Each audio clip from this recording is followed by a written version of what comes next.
Boa noite, igreja querida. Todos nós temos algumas habilidades, algumas coisas nós sabemos fazer e nossa vida se baseia muito nas coisas que nós pensamos que sabemos fazer, não é verdade?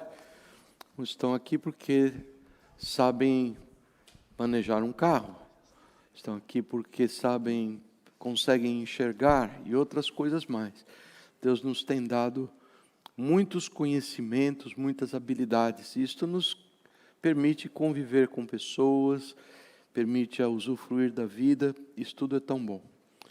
Existem algumas coisas que nós não temos habilidade ou a capacidade de fazer.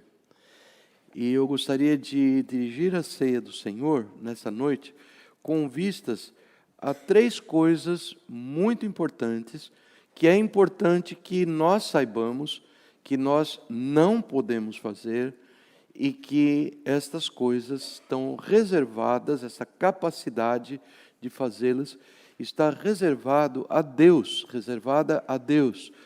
a terceira pessoa da Trindade, como alguns gostam de chamar, o Espírito Santo. Mais ou menos no final do livro de João, o Evangelho de João, ele registrou esse momento que eu creio que foi muito difícil na vida dos discípulos de Jesus. Ele registrou uma tristeza por eles assimilarem o conceito de que Jesus estava partindo da terra. Eles viveram com Jesus durante aqueles 3 anos e foi tão marcante na vida deles.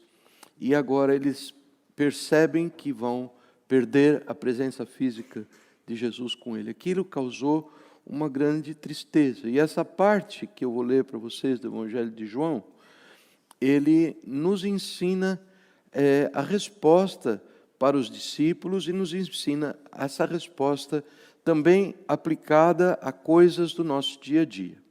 Ele diz assim, João capítulo 16, vou ler a partir do versículo 8. Quando ele vier, isto é, o Espírito Santo, ele convencerá o mundo, ou os homens, do pecado, da justiça e do juízo. Do pecado, porque os homens não creem em mim.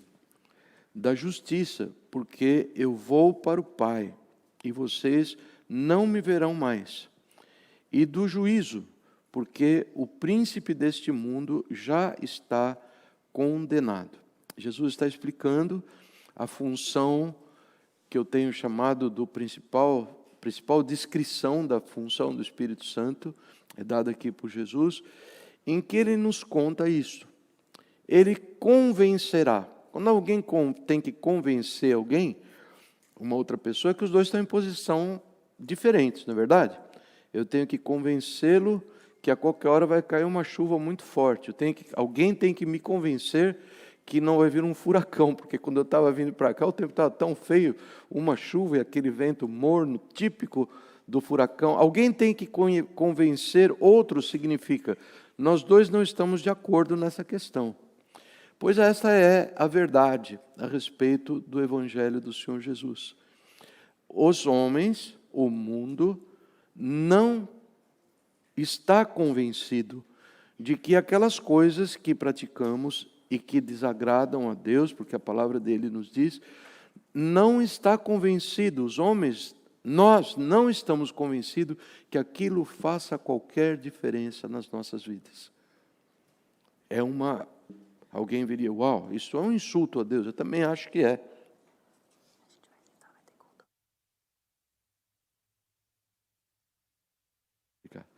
A Lila perguntou uma coisa que é importante.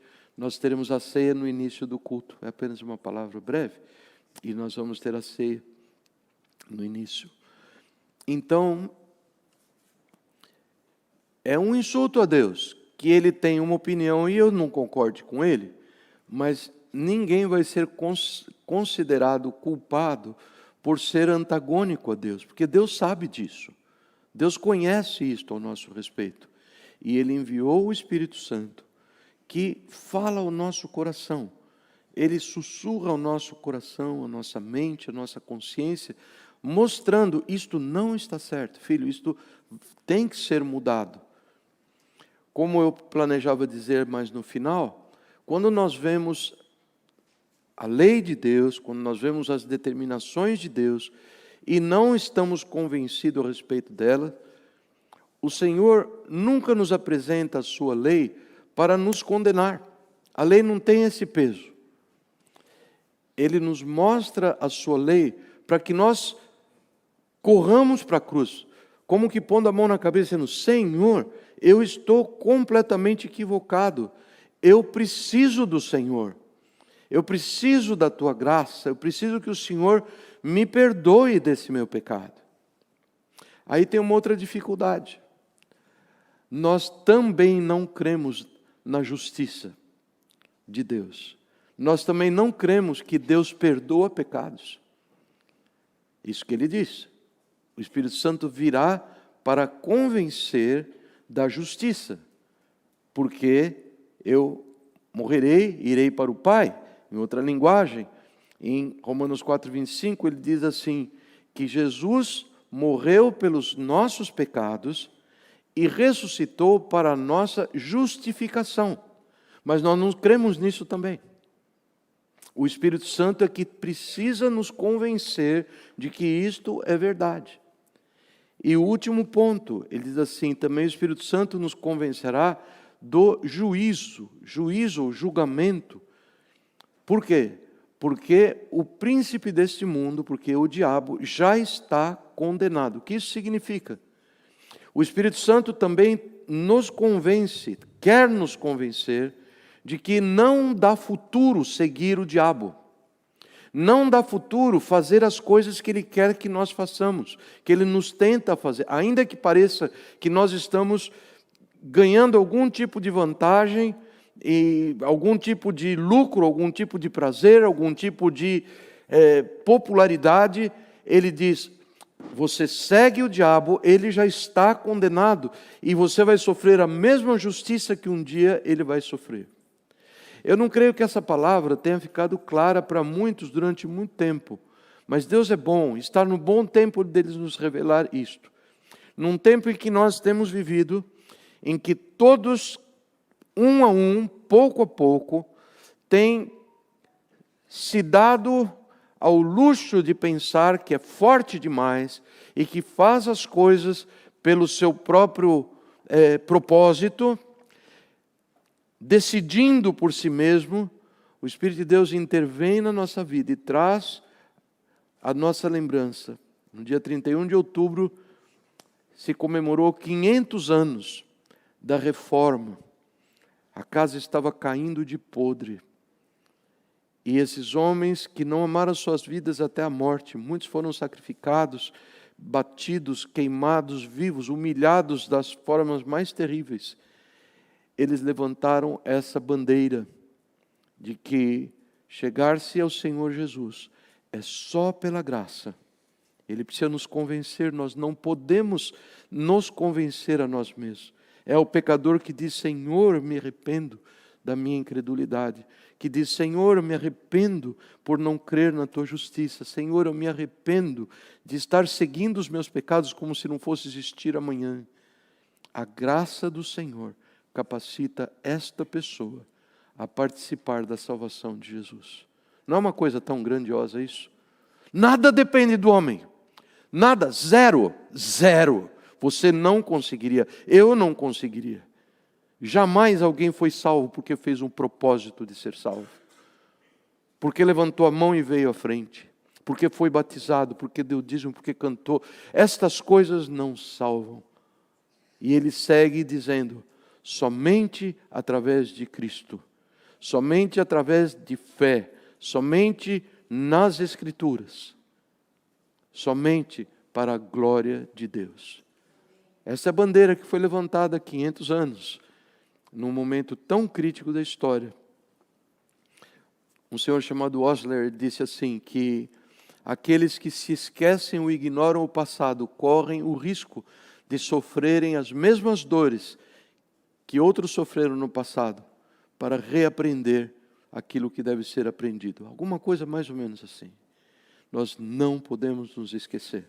A chegar-nos à mesa da ceia do Senhor, significa: eu creio que só Cristo pode me salvar, através da sua graça maravilhosa. Como diz a sua palavra maravilhosa, na qual eu ponho fé, para que a minha vida seja para a glória de Deus. Amém, queridos? Amém. Vou pedir a todos que têm sido escalados, eu fiquei um pouco à parte dessas informações, diáconos, outros que vão servir a ceia do Senhor, que venham agora e que participemos todos. Então, os irmãos vão cantar um hino enquanto é distribuído o elemento da ceia, não é? Os elementos são distribuídos, no plural. Muito bom. Vamos receber os elementos da ceia do Senhor em pé. Vamos cantar, louvando nosso Deus, uma vez mais em pé, agradecendo a atitude de profundo reconhecimento da sua bondade, da sua graça para conosco. Temos as pessoas suficientes? Sil? Sim? Temos as pessoas suficientes? Falta alguém? Ok. Eu preciso de 4 pessoas que estão em comunhão com a igreja, que amam a Jesus, para ajudarem a servir a ceia do Senhor. 4 pessoas que estão em comunhão com a igreja do Senhor Jesus, que amam os seus irmãos, amam a Jesus. Ah, que bom, que glória! Nós precisamos de 4. Então vou chamar... A Miriam já estava aqui pertinho. Vou pedir Elaine e Leila, Eduardo e Dori, que venham. Obrigado, outros que levantaram as mãos. Você não virá, mas se alegre no Senhor. Já deu o número. Muito bom. Agora decidam quem vai distribuir a ceia. Não, Edu, acho que já deu o número. 1, 2, 3, 4. Rose, 1, 2, 3, 4. Muito bom.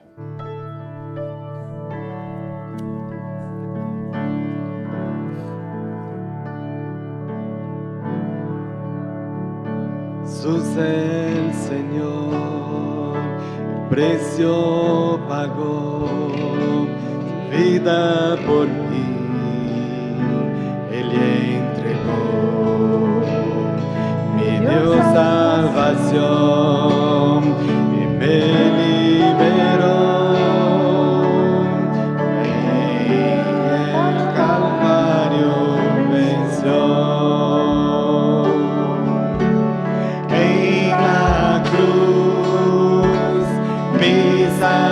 Salvador me rescató.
Gostaria de saber se alguém foi omitido na distribuição dos elementos da ceia do Senhor, que erguesse a mão. Rapidamente um dos irmãos vai até você levar. Alguém não recebeu o pão? Ou alguém não recebeu o cálice? Parece que todos receberam, não é? Os irmãos aqui. Alguém tem cálice para os irmãos?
Nós conhecemos tão bem a história da crucificação do Senhor, nós sabemos o significado de cada um dos dois elementos, nós também sabemos que Jesus deixou essa ordenança para a sua igreja, que todo o que crer nele, todo o que o ama, portanto obedece seus mandamentos, deve se achegar ao Senhor,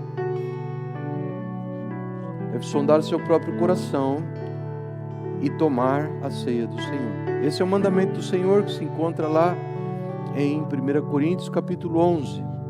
Sonde-se, pois, o homem e tome. Não é para sondar, decidir ficar fora. Isto é uma religião à parte. Isso não é obedecer a Jesus. E eu sou o pastor que gostaria de esclarecer a toda pessoa que, por alguma razão ou outra, não recebeu os elementos voluntariamente, que deveria tê-lo feito. Está em tempo ainda. Pastor, eu deixei, mas eu vou pegar. Está em tempo ainda. Isso é humildade diante do mandamento do Senhor. Nós estamos a salvo da condenação quando obedecemos ao Senhor Jesus. Está bem claro isso? Esse não é um momento para você decidir se você é crente em Jesus, é momento para você obedecer. Porque o louvor e a glória não pertencem a homens com quem você tenha diferenças. O teu louvor e a tua glória devem ser dirigidas ao Senhor Jesus, que morreu no teu lugar. Ou pelo menos você professa que crê nisso. Não é verdade? Nós vamos repetir comigo, meus irmãos. Só para a glória de Deus, tendo fé, só nas Escrituras, só pela graça,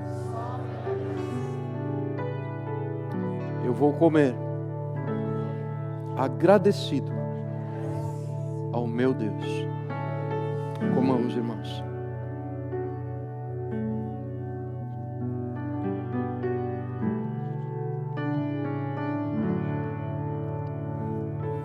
Repitam comigo. Só pela graça, só por Jesus, só por sua palavra, na qual eu tenho fé, para a glória de Deus, eu tomo o cálice, que representa o sangue vertido no meu lugar, que me perdoa de todos os pecados. Amém. Tomemos para a glória do Senhor. Ponhamos o cálice de lado e celebremos ao Senhor com palmas. Toda a igreja, Obedeçam a palavra. Salmo 47, nós vamos falar sobre isso. Nós vamos falar sobre isso hoje. Aplaudam o Senhor. É ao Senhor que você veio buscar. Você não veio ver o meu rosto. Você não veio ver o seu desafeto. Você não veio se vingar. Você veio ouvir a palavra do Senhor, em quem você espera para ter uma vida eterna. Você está aplaudindo o Senhor da glória. E a Ele que nós louvamos neste lugar. É a Ele que nós louvamos de todo o nosso coração. E o povo de Deus diz amém. O povo de Deus diz amém. Louvado seja Deus. Eu os amo. As crianças vão sair agora, os nossos jovens também, para a sua classe. E todo aquele que teria o desejo de dar esse prazer ao pastor, que desejassem vir um pouquinho mais para frente, por causa da minha deficiência de atingi-los, de me comunicar com vocês, eu pediria que viessem mais para frente. Vai ficar muitos bancos vazios aqui, e eu pediria que vocês viessem. Será que tem alguém que poderia vir? Obrigado, queridos. Obrigado, servo bom e fiel. Obrigado, obrigado. Quem está atrás, não é que não seja servo bom e fiel, deve ter um bom motivo para estar atrás, o que eu respeito, mas seria tão bom expressar para vocês que é muito melhor a minha comunicação, eu sinto assim, quando os irmãos estão aqui mais próximos. Muito obrigado por sua consideração e carinho para com o seu pastor. Irmãos queridos, no dia 20 de outubro, nós refletimos sobre Lucas 12, onde o Senhor nos exorta a nos prepararmos para o encontro com o nosso Deus. Segundo Lucas 12, preparação tem a ver com trabalho de fé, dedicação com amor ao nosso Deus, se expressa através de trabalho. Não se expressa através de filosofia, não se expressa através de pensamentos e opiniões e posições. Se expressa através de servir a Deus. Alguém que dá essa honra a Deus e trabalha no reino de Deus, fazendo a obra de Deus num contexto de corpo de Cristo. Esta pessoa é chamada pela palavra de uma pessoa piedosa. Essa palavra piedade quer dizer isto, quer dizer amar a Deus e honrá-lo através do nosso trabalho.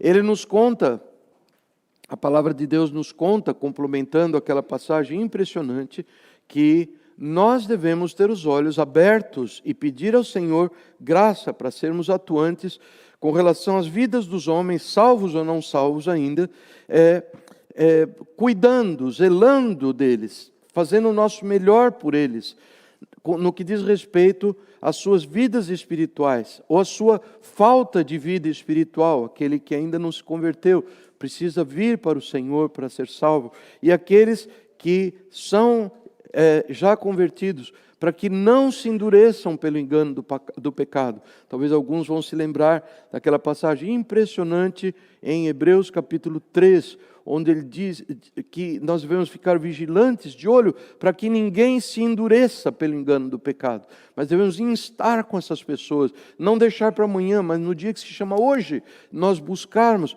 porque a possibilidade de endurecimento, de apostasia é real. Cuidarmos das necessidades emocionais das pessoas, e o melhor de todos os pontos das emoções que precisa ser cuidado é aquilo que diz respeito a coisas que a pessoa está equivocada, ela precisa de uma interferência externa, baseada na palavra do Senhor, dada com bondade e com conhecimento da palavra de Deus, por aquele que vai aconselhá-la. A palavra do Senhor nos ensina a nos aconselharmos uns aos outros, nunca julgarmos no sentido, ele é assim, vendo defeito. Não, defeito temos todos, mas buscarmos de Deus, da sua graça, um coração bondoso, instruído na palavra, para que nós estejamos atuando sobre esta questão. E com relação a necessidades físicas, nós vimos isso muito bem, e a questão da importância de atendermos às necessidades materiais que o Senhor coloca na nossa vida. Na semana passada, nós vimos o chamado do Senhor para que nós o aclamemos, cantemos ao Senhor e demos a Ele, tributemos a Ele louvores por aquilo que Ele tem feito, por aquilo que Ele tem sido. E Ele fez esse acordo, esse tratado com o seu povo, lá desde os tempos de José, quando ele foi para o Egito, antes mesmo do cativeiro no Egito. O Senhor estabeleceu: vocês me louvem, olhem ao redor, vejam o que eu tenho feito, eu mereço louvor, é bom louvar ao Senhor, é bom louvar ao Senhor. Nós vimos também que o Senhor chama o seu povo a colocar-se nas encruzilhadas e ver onde é que cair, onde é que existe algo que está impedindo, está trancando os meus lábios para que eu não dê louvor ao Senhor. E o Senhor diz: ponham-se nas encruzilhadas e olhem, perguntem pelos caminhos antigos, perguntem pelo bom caminho e sigam-no e acharão descanso para as vossas almas. Esse texto, que é baseado em Jeremias 6 e que nós pregamos no contexto de Salmo 81, ele não é um texto que corta de um lado só, ele corta dos dois, assim como o Salmo 81, assim como Provérbios capítulo 1, assim como múltiplas passagens na palavra do Senhor, onde, resumidamente, Ele nos diz: hoje, se ouvirdes a sua voz, não endureçais o vosso coração. Busque o Senhor enquanto se pode achar. Faça isso. Faça isso. De outra maneira, porque o meu povo, diz o Senhor, no Salmo 81, em Romanos, em Provérbios capítulo 1, Romanos capítulo 1 também, o Senhor diz assim: porque não me obedeceram, eu os entreguei aos desejos e pensamentos do seu próprio coração. Terrível, terrível. Se você quiser passar a noite tendo pesadelos, se você está em desacordo com a palavra do Senhor e não planeja dar ouvidos ao mensageiro da palavra do Senhor, seja eu, seja qualquer outra pessoa que prega a palavra do Senhor, você não leia Romanos capítulo 1. Não leia. Pelo menos você vai ter uma noite relativamente bem dormida. Porque se você ler e você planeja manter a sua condição de rebeldia contra o Senhor, dando-lhe louvor, é terrível o que ele tem lá. Nós lemos a semana passada, e os irmãos estão convidados a consultar a sua Bíblia e lê-lo novamente. Nós vamos dar um passo além, como que refinando as coisas na pregação da palavra do Senhor. E hoje eu queria ler para vocês o Salmo número 47. Salmo 47. Ele é uma continuação, eu tenho chamado isso de uma ponte. São pontes que a palavra do Senhor faz entre textos correlatos. Nós lemos lá no Salmo 81, na semana passada: cantem de alegria a Deus. Repitam comigo. Lemos no Salmo 81, versículo 1. Cantem de alegria a Deus. Ou cantem com alegria a Deus. Ok? Muito bom. Ele fala muito pouco sobre esse aspecto. No Salmo 81, ele se dedica mais sobre o mandamento de louvarmos a Deus, de buscarmos a Deus e as más consequências de trancarmos os nossos corações. Esse é o Salmo 81, sobre o qual falamos a semana passada. O 47, ele vai explorar um pouco mais esse aspecto da alegria. Vamos ler o texto, é um salmo tão pequenino, tem apenas 6 versículos. Todos têm suas Bíblias abertas ou acesas no Salmo 47? O celular é aceso agora, né? É uma nova linguagem, os nossos antepassados pastores não usavam. Você já acendeu sua Bíblia? E os hispanos dizem: você já prendeu a sua Bíblia? E a coisa vai assim, não é o fim dos tempos ainda, na nossa linguagem. Batam palmas, vocês, todos os povos. Batam palma quem? Quantos povos? Será que tem exceção aqui dentro? Obrigado. Aclamem a Deus com cantos de alegria, pois o Senhor Altíssimo é temível e o grande Rei sobre toda a terra. Deus reina sobre as nações. Vou fazer uma inversão, você vai perceber na tua Bíblia. Eu vou ler os versículos 8 e 9, que são lá no final. Falei que são 6 versículos, mas são 9. Eu vou ler os 2 últimos versículos em sequência. Deus reina sobre as nações. Deus está sentado em seu santo trono. Os soberanos das nações se juntam ao povo de Deus, do Deus de Abraão, pois os governantes da terra pertencem a Deus, ou os escudos da terra, ou os reis da terra. Aparentemente, as três palavras se equivalem no hebraico usado na escrita desse salmo. Ele, nosso Deus, é soberanamente exaltado. Ele subjugou as nações ao nosso poder. Os povos colocou debaixo dos nossos pés e escolheu para nós a herança, nossa herança, o orgulho de Jacó, a quem amou. Isto o Senhor fez pelo seu povo, faz pelo seu povo. Deus subiu em meio a gritos de alegria. O Senhor subiu em meio ao som de trombetas. Ofereçam música a Deus, cantem louvores, ofereçam música ao nosso Rei, cantem louvores, pois Deus é o Rei de toda a terra. Cantem louvores com harmonia e com arte. Aí está a leitura do Salmo. Eu fiz uma pequena inversão, há uma razão para isso, você já vai entender. E eu quero agora fazer aquilo que pastores estão supostos a fazer. Eles vão mostrar o significado da palavra dentro da sua melhor compreensão, dentro do seu temor a Deus. Eles devem ter buscado o Senhor e orado pela igreja, orado por si próprio, orado pela palavra, e para que Deus a use para tocar os corações. Eu tenho feito esse trabalho e agora eu quero executá-lo, explicando para vocês algum significado de algumas coisas que não ficaram tão claras. Nos 2 primeiros versículos, batam palmas vocês todos, os povos, aclamem a Deus com cantos de alegria. Guardem isso, aclamem a Deus com cantos de alegria. Repitam comigo, aclamem a Deus com cantos de alegria, pois o Senhor Altíssimo é temível. O que é temível? Ninguém sabe o que é temível. Claro que você sabe. Me ajudem a pregar, por favor. O que é algo temível? Você ouve que um furacão categoria meio está se aproximando de Miami. E você ouve que um furacão categoria 10 está chegando a Miami. Qual dos dois é mais temível?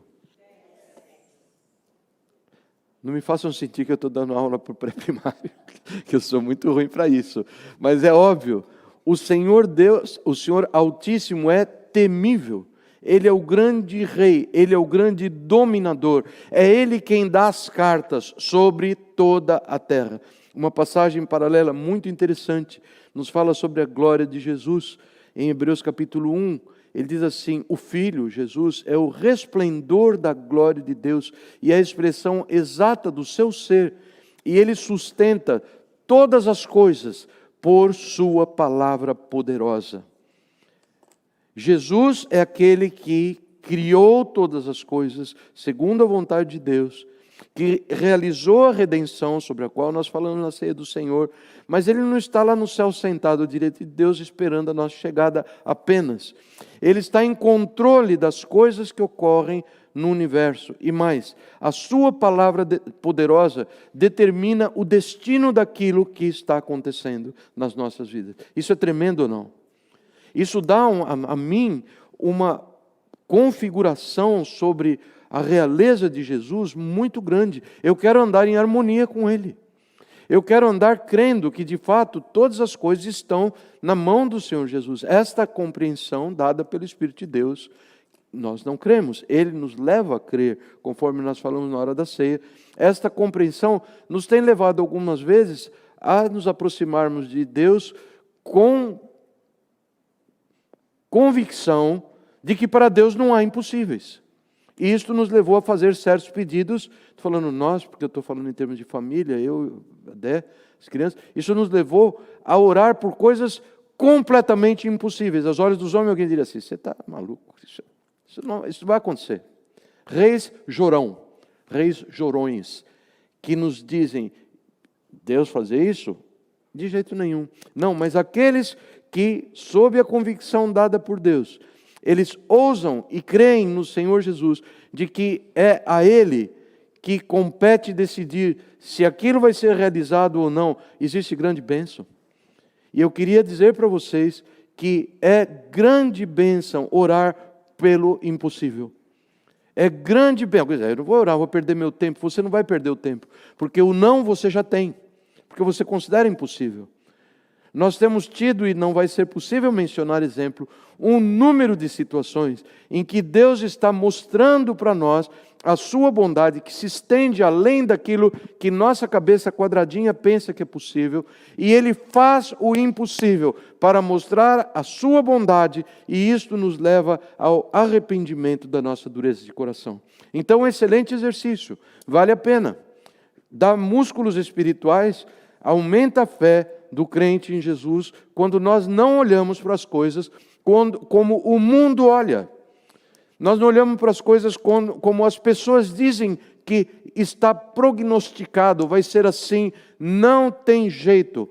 La vaca se fue, tiene las quatro patas en el lodo. Não acredita. A última palavra é do Senhor, sempre. Se a igreja pudesse, se você pudesse acolher isso no coração, irmãos queridos, você estaria dando grande alegria ao coração de Deus. E isto seria um tremendo investimento nas suas vidas. O crente que anda reduzido na sua fé, no seu poder de fogo, que é a nossa oração, aquilo que todos acham que vai ser possível, é uma pessoa que não está feliz com o Senhor. Não é possível estar feliz, porque ele está fazendo aquilo que não lhe dá qualquer senso de gratidão a Deus, porque era previsível, aquilo que ele recebeu, ele receberia de qualquer forma. E aquilo que ele acha que era impossível, ele não pediu. Deixa eu seguir. Deus reina sobre as nações, Ele está sentado no seu santo trono. Os soberanos das nações se juntam ao povo de Deus de Abraão, pois os governantes ou escudo da terra pertencem a Deus. Esta palavra nos diz, ela termina com essa expressão, Ele é soberanamente exaltado. Isso é um superlativo, Ele é mais exaltado do que qualquer criatura, qualquer ser pode ser exaltado. Os anjos o exaltam, o adoram. Os seus servos o exaltam e o adoram. E o produto final é esse, que Deus, Ele é soberano e Ele é exaltado. Ele domina sobre todas as nações. A palavra do Senhor nos conta, nesse trecho de Provérbios, que você e eu devemos consagrar ao Senhor tudo o que nós fazemos, aquilo que nós somos, o nosso caminhar, porque o Senhor nos diz que Ele faz tudo com um propósito. Todas as coisas Deus faz com um propósito. Até os ímpios Ele faz para o dia do mal, para o dia do castigo. Então, quando você vê situações onde os ímpios estão dominando, se você trabalha numa posição onde tem pessoas que estão criando adversidade com você, enfim, onde a impiedade está se expressando, descanse no Senhor, no fato de que um dia você vai lá fora, o ímpio se foi, completamente se foi. Sim, eu olhei para fora procurando o ímpio que crescia como árvore frondosa. Olhei e já não era mais, não estava mais. Tomou Doril, sumiu, desapareceu. E Deus tem mostrado isto ao longo do tempo. Porque Ele é poderoso para fazer isso. Ele usa o ímpio durante um certo período. Ele faz os seus planos. Durante esse tempo, tocando o coração do ímpio, a quem Ele ama muito. Ele quer vê-lo convertido. Mas se o ímpio endurece seu coração, ele é banido. Vai-se embora. Um exemplo mais marcante para mim, nós não podemos contar porque a história é longa, é dessa moça muito prudente, uma senhora casada, chamada Abigail. Abigail era casada com um homem muito, muito ímpio, um homem de Belial, a palavra o define assim. Um homem bruto, um homem sem maneiras. E ele comete um grande insulto contra os soldados de Davi. E Davi, que não era flor que se cheira no que diz respeito à sua porta de fraqueza, de ira, ele quer partir para destruir toda a vila, acabar com a família de Nabal e tudo. E Abigail se chega prudentemente e diz, esse homem, rei, não vai sujar tua mão de sangue por causa desse homem. Não vale a pena, ele é um filho de Belial, esse é um homem de Belial, não... Deixa de lado, coloque, você é um servo do Senhor, fica sentado. E Davi acolheu aquilo no coração. Nós não sabemos quanto tempo foi. Esse homem teve, por toda a descrição, posso usar um diagnóstico médico moderno e sem muito medo de errar. Ele teve um baita stroke, um derrame, e ficou lá na cama paralisado durante algum tempo. E o Senhor, que vê corações até de quem já teve um stroke, depois de algum curto período, o Senhor o feriu de morte e ele morreu. Abigail veio a ser a primeira esposa do rei Davi. Ele estava em fuga de Saul, ela se tornou uma das esposas do rei Davi. Uma mulher extremamente prudente, que não só se resignava ou se submetia ao Senhor, se submetendo àquele traste de marido que ela tinha. Traste não é palavrão, certo? Me digam, por favor, se for, perdão. Bom, e ela, então, ela recebe esse fruto. Deus deu a ela graças para convencer o coração do seu rei Davi, que estava em fuga, e esta história de Abigail e Davi. Eu não vou me deter à história de Davi, que na minha opinião é o maior exemplo dessa qualidade de perceber, Deus é soberano, eu não preciso antecipar os fatos, eu não preciso ir lá usar da minha fórmula, mexer nos botões quando Deus não está olhando, não. Ele tendo contra si um terrível perseguidor, terrível. Saul não deu folga para Davi durante 8 anos, segundo os melhores comentaristas que eu encontrei do Velho Testamento. 8 anos, fugindo de cá para lá, de cá para cá, de cá para cá. Algumas vezes Deus colocou esse homem na mão de Davi, falou, não, eu não vou estender a mão sobre o ungido do Senhor, eu não farei, Deus vai cuidar desse camarada. Até o fim, Davi manteve esta serenidade de coração, de esperar que Deus mudasse a situação, porque afinal de contas Deus havia ungido Saul como rei de Israel um dia. E ele vê então o rei Saul, ele recebe as notícias da sua morte. Eu queria dar um testemunho sobre como Deus move as coisas. Eu tenho enfatizado isso, na quarta-feira enfatizei para a família hispana, hoje enfatizei em Naranja, e eu gostaria de enfatizar uma vez mais, eu não tenho nada a ver com isso. Deus escolhe, Deus está fazendo a sua obra na sua vida, independente de nós, é a graça do Senhor, só graça do Senhor. Mas essa história, 2 anos atrás, nossa Zoila querida, ela me procurou. A mãe dela havia se convertido por telefone, através de uma conversa telefônica. A dona Zoila também, que já está com o Senhor.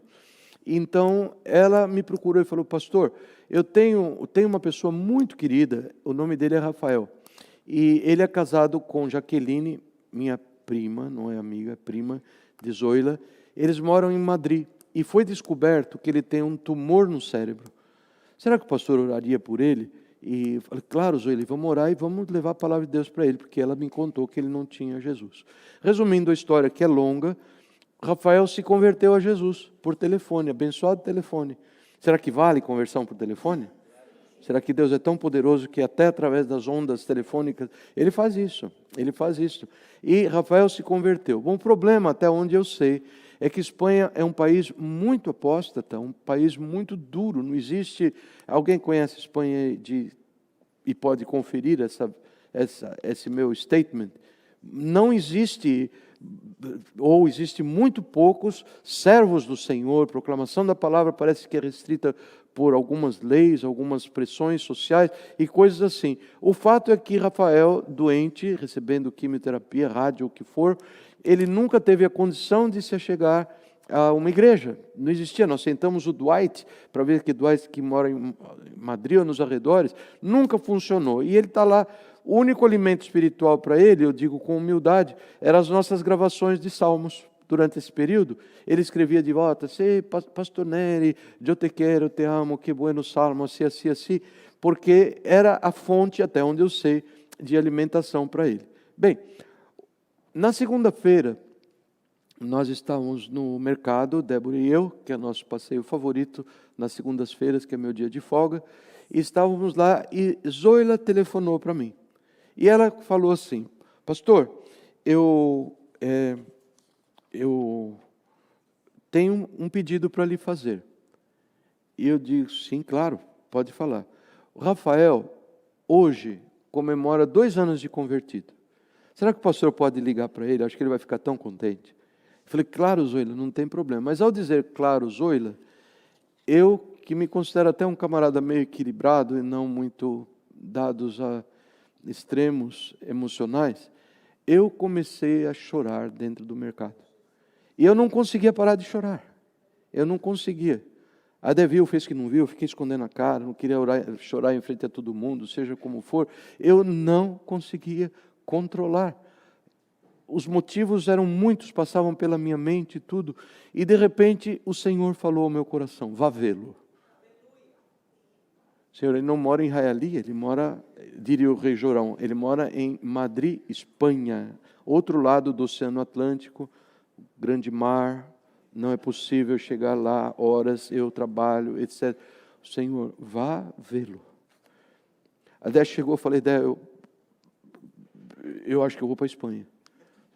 Ela olhou para mim, mediu, falou, glória a Deus. Quando vai ser? Ela está aprontando a viagem dela para ir para ver o paizinho dela, que completa 91 anos, no dia 8 de novembro, vai essa semana, vai terça-feira para o Brasil, e eu preciso encurtar a história. Irmãos, no sábado, um irmão muito querido no nosso grupo de estudo aos irmãos americanos, ele se achegou a mim e deu de pura alegria, de puro amor de Jesus, uma oferta. Eu falei, uau, é para o Good Samaritan? Ele falou, não, esse é para você. E ainda escreveu assim, gift, uma oferta de $1.000. Eu me senti assim, no sábado, eu ainda não conhecia a história, então no sábado eu cheguei e falei para a Dé, ela ficou muito contente, falei, Dé, agora a gente precisa orar, verdade? Para saber como usar esse dinheiro, porque nós não estamos passando nenhuma necessidade no momento, não estamos que precise, em geral o Senhor nos dá no momento que nós temos necessidade, enfim. Então, quando chegou segunda-feira de manhã, antes de irmos ao mercado, o Senhor colocou na minha vida, na nossa vida, uma pessoa que veio até em casa tomar café conosco, foi um momento super agradável, e esta pessoa está passando uma grande dificuldade. Eu olhei para ela, olhou para mim e falou assim, descobrimos de quem que são os $1.000. Claro, fácil, 1 mais 1 igual a 2, acabou, e nós passamos esse valor para ele, ficou muito feliz, vai ser uma bênção. E louvado seja Deus, só louvado seja Deus. Mas aí então vem a questão do mercado. Vá vê-lo. E no meu coração, onde habita o rei Jorão, num cantinho, eu disse assim, eu dei o dinheiro. Agora que eu vou fazer para ajudar Deus? Para fazer a obra de Deus? Tonto, espera mais. Eu não devia, fui precipitado. E voltei para casa com esse peso. O desejo de obedecer ao Senhor era claro, e a minha penúria era clara, porque eu não tinha de onde tirar os meios. E de repente me veio à mente o seguinte, vamos checar, algum tempo atrás nós raspamos a panelinha das nossas milhas até o fundo do tacho, para mandar a Dé para o Brasil. E ela foi, e nós ficamos sem nenhuma milha, não é que ficamos sem milha, fica nada, zero. Eu falei, mas o tempo passou, deixa eu dar uma olhadinha nessa árvore de milhas. Eu fui olhando, e lá estavam todas as milhas que eu precisava para fazer uma viagem de Miami a Madrid e voltar de Madrid para Miami. Dei muitas glórias a Deus, muitas, mas aí veio uma outra preocupação. O meu paizinho adotivo, meu pai morreu quando eu tinha 54 anos, eu adotei o pai da Dé como meu pai também, ele me ama, eu o amo também. Eu pensei, mas ele vai ficar muito triste de saber que a Débora vai para o Brasil e eu vou para a Espanha, ao invés de ir lá dar um abraço nele. Como lidar com isso? Aí já eram umas 11 horas da noite, a minha amada esposa, pacientíssima, falei, Dé, vem aqui, vamos olhar a coisa aqui, como que funciona, como não funciona. Eu vou resumir essa história que já está ficando um pouco longa demais, eu não ensaiei antes. Ela tem que ser curta. Para a glória do Senhor, nós tínhamos, num pequenino fundo, dado para viagens missionárias. Tudo o que necessitávamos para completar a viagem. Na quinta-feira, à noite, eu vou daqui para Campinas, abraçar o sogrão. Dia 8 eu chego lá, aniversário dele. Dia 9 vou para Madrid. Dia 10 chego em Madrid. Dia 11 e dia 12 falamos com o Rafael, dia 12 de manhãzinha, eu saio de lá e volto para Miami para dar estudo bíblico para a família hispana. Deus é o Senhor de toda a terra. Ele é o Senhor do teu dinheiro que você tem e do dinheiro que você pensa que não tem. Ele é o Senhor que dá ordem aos anjos e faz deles labaredas de fogo, e eles queimam, e eles operam, e eles andam, eles vão como o vento, mais rápido do que a luz, e eles executam as obras de Deus na terra. E por isso ele diz: louvem o meu nome, falem das minhas obras, contem. Se eu contar, o que vão pensar de mim? Não, conte, pensem em o que quiser, você conte em santidade de coração. Você não quer contar para aparecer, para ganhar aplauso? Conte, para que alguém que tem a cabeça no lugar, o espírito no lugar, vai me dar glória. E é a esse que eu estou olhando, é a esse que eu estou buscando, é a esse que eu estou procurando. E isto é que faz o nosso Deus, o Deus que subjuga as nações ao nosso poder, o seu povo, o Deus que nos escolheu a herança. Deus escolhe os nossos caminhos, Deus escolhe o que vai ser para nós, o que não vai ser para nós. Deus faz isto. Deus subiu, Jesus ao subir, Ele o subiu às alturas, lá em Atos capítulo 1, Ele subiu às alturas em meios a gritos de alegria. Lucas não descreve isso, mas a palavra diz que Ele vai descer da mesma forma que Ele subiu. E Atos diz, não conta que haviam gritos de alegria ou trombeta. Conta sim que os discípulos ficaram de boca aberta, olhando Jesus subir. E os anjos disseram: por que vocês estão espantados assim, varões galileus? Porque esse mesmo Jesus que vocês viram subir, descerá da mesma forma que o vistes subir. Viste subir está nessa parte da frase. Ou seja, algo estava acontecendo lá no céu. Gritos de alegria, trombetas, anjos aplaudindo quando Jesus descia. Por quê? Porque a palavra do Senhor nos conta que Ele virá ao alarido da voz dos arcanjos e com som de trombeta. Igualzinho, a vinda do Senhor, a ida do Senhor e a sua volta são iguais, conforme a palavra do Senhor falou. E nós temos que fazer coro, irmãos, para isto. Nós temos que ouvir essa palavra do Senhor quando Ele diz: ofereçam música a Deus com alegria, cantem louvores. Ofereçam música ao nosso Rei, cantem louvores, pois Deus é o Rei de toda a terra, cantem louvores. Esse homem é gago. Não, ele está enfatizando uma coisa que nós temos deixado de fazer, que é cantar louvores ao Senhor com alegria. Não basta apenas cantar, não basta apenas se levantar porque o pastor pediu, ou porque o dirigente de música pediu. Não basta vir louvar porque você é membro da equipe de louvor. Nós temos que louvar a Deus com alegria. Assim como é um paralelo entre a palavra esta que eu estou dando para vocês e com relação aos dízimos. Nós temos que dar com alegria, porque o Senhor, é só assim que é válido. É só assim que é válido. Você não está fazendo favor para ninguém de louvar ao Senhor, nem ao Senhor, se não for com alegria de coração. Agora tem um problema. Eu já contei para vocês. Todos olhando para o meu dedinho indicador aqui? Todos lembram da mágica que eu operei? Dedinho indicador, dedinho meu. Haverá alguém mais bonito que eu? Não.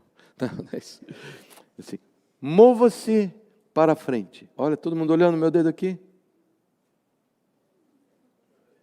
Uau! Faça sinal de não. Uau! Por favor. Não, isso é sacrilégio. Nós temos fios, nós temos circuitos. Deus nos fez assim, que comandam certas coisas na nossa vida. Você sabe disso. Abre a boca, levanta a mão, dá um pontapé, faz isso, faz aquilo, xingue, fale bem, cante uma... Nós temos um controle sobre certas coisas. Nós não temos controle sobre as nossas emoções e sentimentos. Você não tem, eu não tenho, nós não temos, eles não têm, ninguém tem, nunca teve. Isso se torna um problema para obedecer a Deus. Por quê? Porque Ele fala que nós só o louvaremos como Ele deseja que nós o louvemos. Só é válido, só é aceitável se nós o fizermos com alegria. Então, pastor, não vale... E se eu fizer um sorriso? A alegria está... Ai, que dor de lado aqui. Se não é do coração, Deus está vendo, não serve. Mas eu vou bem vestido. Não, se não é com alegria, não serve.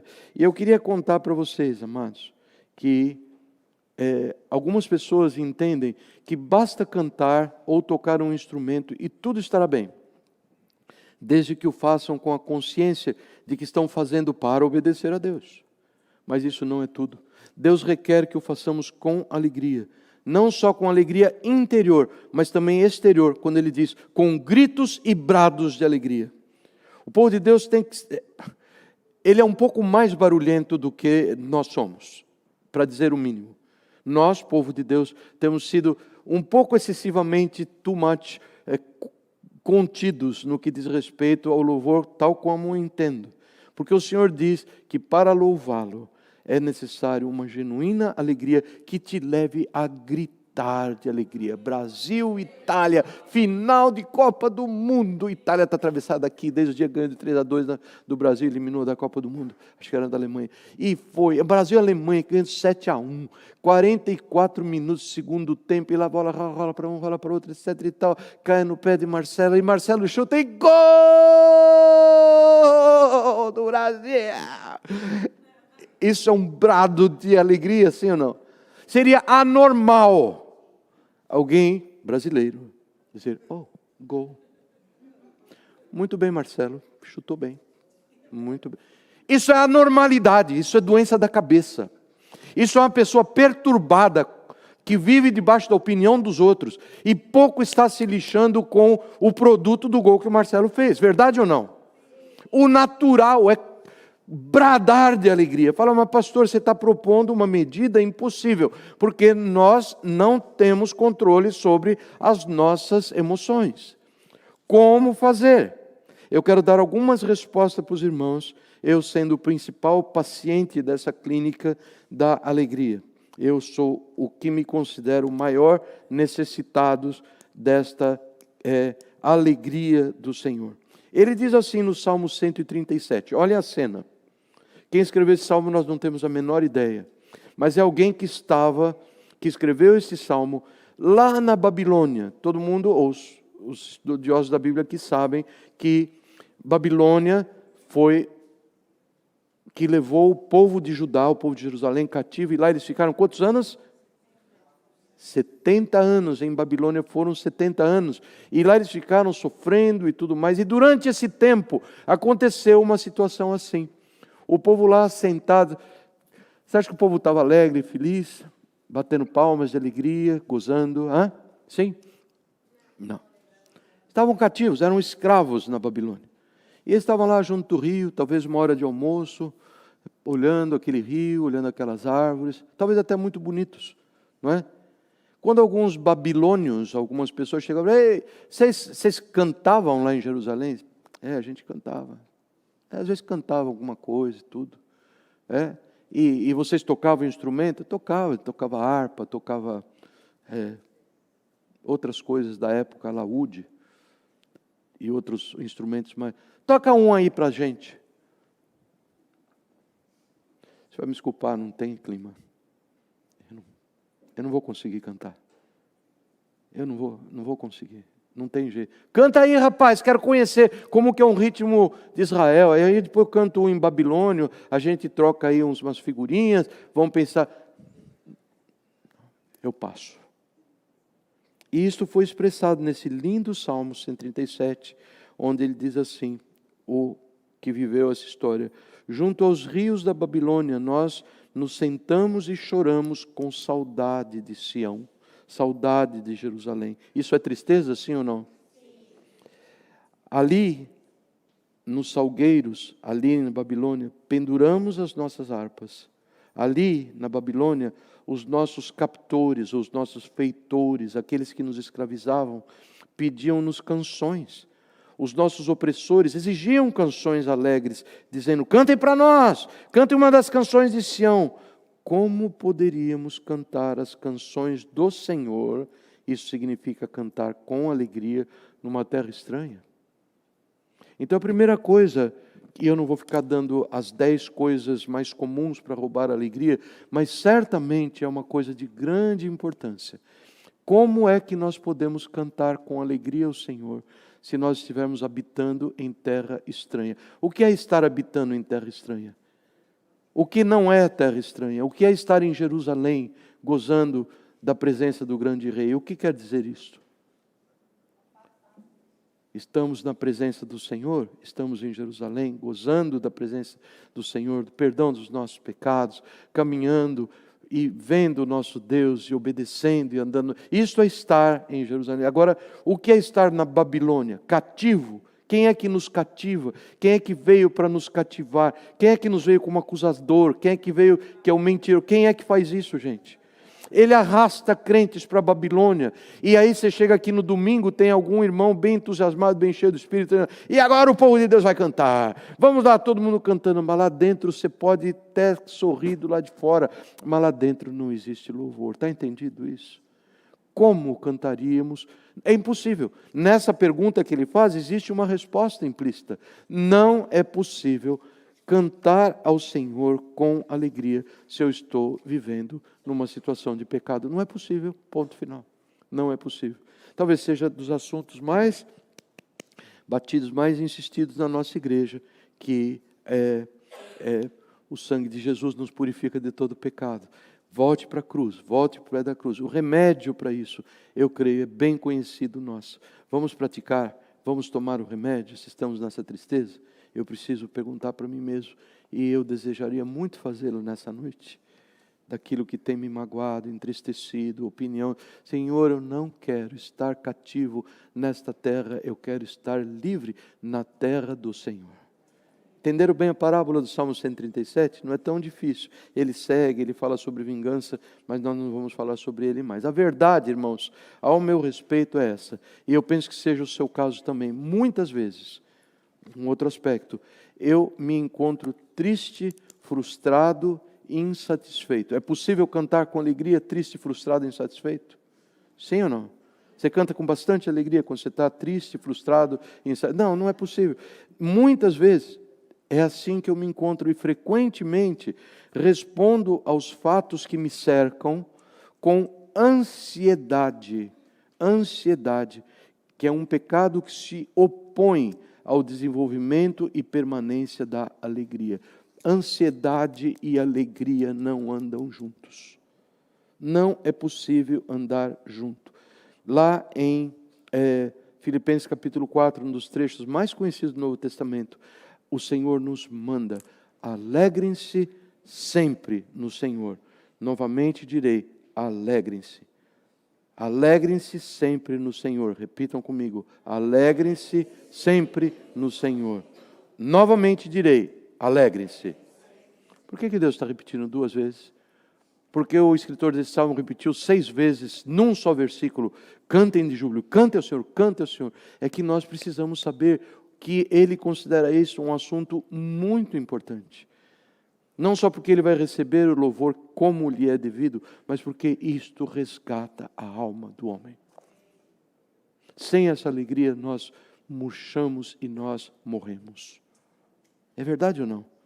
Você tem andado triste algumas vezes, eu tenho andado triste algumas vezes, nós morremos. Alegrar-se na presença de ansiedade é impossível. E o Senhor nos ensina: não andem ansiosos, filhos queridos, por coisa alguma, mas em tudo pela oração, pelas súplicas e com ações de graças, apresentem os seus pedidos a Deus, e a paz de Deus, que excede todo o entendimento, guardará o coração e a mente de vocês em Cristo Jesus. Não andem, a ansiedade começa pequenininho e cresce. É igual berne. Alguém aqui já pegou berne alguma vez? Não? Ninguém conta, né? Só o Renê corajoso. Isso. Não é problema nenhum, não é culpa sua pegar berne, né? Você anda lá perto do pasto, a mosca varejeira vem, põe um ovo, você nem sente, não é assim mesmo? Daqui a pouco está um bicho grande assim, ó, tem que ir no médico, vai lá, rasga a pele, sai aquele horroroso, cabeludo algumas vezes, não é verdade? A ansiedade é assim. Ela começa com um pensamento racional, coisa que você tem que fazer, eu estou deixando de fazer, e vai. O Senhor fala: não ande ansioso. Filho, Mate o berne enquanto ele é pequenininho ainda, porque depois fica muito mais difícil, muito mais trabalhoso. Eu queria contar para vocês, nessa reta final, de que alegria não é produto de fórmula. Não é que você vai fazer assim, assim e assado e plup, aparece alegria. Não. Alegria é um produto de um espírito cheio do Espírito Santo de Deus. Uma pessoa cheia do Espírito Santo de Deus, quer dizer, uma pessoa que opta, que diz, Senhor, eu quero andar não segundo o Espírito, mas segundo a carne, dá-me graça. Eu preciso de graça, Senhor, por favor, graça, sem ela eu não poderei. O Senhor me perdoa os pecados, o Senhor me enche do Teu Espírito, e eu quero viver para o Senhor, eu quero carregar minha cruz, o que significa, eu quero morrer para mim mesmo, dia a dia, e eu quero viver ao Teu lado. O Senhor nos conta que esta pessoa frutifica o chamado fruto do Espírito. Alguns autores pensam que esse fruto é um só, é o amor, e que todo o demais são subprodutos do amor. Eu gosto dessa ideia, só não tenho certeza se ela é verdadeira ou não, mas de qualquer forma, essas virtudes que vêm acompanhando o amor são, a segunda qual é? Alegria. Amor, alegria, paz, paciência, amabilidade, bondade, fidelidade, mansidão ou humildade e domínio próprio. Deus produz isso no coração do homem. Tudo o que nós temos a fazer, a palavra do Senhor nos diz, é isso, é clamar pelo nome do Senhor Jesus. O fruto do Espírito é alegria. Clamamos pelo nome do Senhor Jesus. Queridos, a lei, louve com alegria, isso é uma lei, né? Falado feio assim, nem parece compatível com as palavras. É uma lei. Perdoe teu irmão, é uma lei? Lei do pastor Nery? Não. Venha ouvir a palavra de Deus. É uma lei? São muitas leis. São cerca de 1.200 só no Novo Testamento e outras quase 600 no Antigo Testamento. Elas não servem para nos condenar. A lei não tem esse efeito. Quando Deus mostra para você, quando Deus fala através do pastor Nery, através de uma canção, através do outro pastor que você ouve, que você gosta, que diz, etc. Quando Deus provê os meios, vejamos nisso, o Espírito Santo nos conduzindo para ver assim, você está infracionando a minha lei. Mas isto não é um dedo apontado de Deus na nossa direção, dizendo assim, você está infracionando a minha lei, condenando. Não, esta é uma chamada de Deus para que nós venhamos à graça de Deus, onde nós encontramos arrependimento e perdão. Ok? Filho, você está comendo demais. Oh, que vergonha, o Senhor está me condenando, os gordos irão para o inferno. Não, não é isso. Nós vamos olhar para a situação e vamos dizer, Senhor, eu preciso de autocontrole, Senhor. Eu preciso de graça do Senhor para ter autocontrole, porque eu não tenho, senão não chegava onde eu cheguei. Não é verdade? Filho, você anda muito irritado, anda muito bravo com a tua esposa. Volte para mim antes que ela te dê um cacete no olho. Não, não é bem assim. Mas busque paciência, busque amabilidade. E o Senhor está fazendo esse trabalho com o seu povo. Esta é a graça sobre a qual nós falamos na hora da ceia. A lei, ela serve como nosso tutor. Está escrito na lei para nós sabermos que nós não podemos fazer, mas buscando graça do Senhor, Ele nos capacita a fazer. Esta palavra nos ensina isso, amados. Que andar com Deus não se limita às nossas tentativas de obedecê-lo. A graça que Ele nos oferece é essencial para obedecê-lo da maneira correta, com o coração cheio daquela motivação que dá honra ao nosso Deus. E que o nome do Senhor seja louvado, e que o povo de Deus saiamos pelas ruas, pelas nossas casas, sabendo disso, que Deus é por nós, Ele não é contra nós. Ele deseja nos mostrar o caminho e dizer, ande por ele, filho, com o pressuposto de que nós vamos buscar nele a graça que nos capacitará a caminhar segundo a sua vontade, com a devida motivação correta no nosso coração. Amém? Deus abençoe as suas vidas. E é nesse capítulo, é nesse Salmo 47 que está esse versículo que nós temos repetido. Batam palmas, vocês, todos os povos. Aclamem ao Senhor com cânticos de alegria. Batamos palmas ao Senhor com alegria. Ele é merecedor. Louvado seja Deus. Amém.